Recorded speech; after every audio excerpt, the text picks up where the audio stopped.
ఒక కుటుంబం మహాస్వామి వారి దర్శనానికి వెళ్తూ వారితో పాటుగా అమెరికాలో నివసిస్తున్న వారి స్నేహితుని కుటుంబాన్ని కూడా తీసుకువచ్చారు. కాని ఆ స్నేహితునికి మన ధర్మము, సంస్కృతి, సంప్రదాయాల మీద, ముఖ్యంగా కాషాయదారులైన సన్యాసుల మీద అంత మంచి అభిప్రాయం ఉండేది కాదు. కాని తన స్నేహితుడి బలవంతం పైన మహాస్వామి వారి దర్శనానికి వచ్చాడు. కాని అతడు మహాస్వామి వారిని ఒక సాధారణ మతవాదిగా, నిరక్షరాస్యుడుగా తలచాడు. ఈ ప్రవాస భారతీయునికి మహాస్వామిపై అసలు గౌరవం లేదు.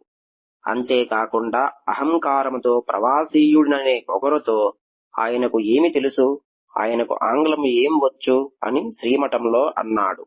ఆ రోజు మఠంలో భక్తుల రద్దీ చాలా ఎక్కువగా ఉండటం వల్ల వీరు స్వామివారికి చాలా దూరంగా ఉన్నారు. వీరు వరుసలో నిలబడి ఉండటం మహాస్వామి వారు గమనించి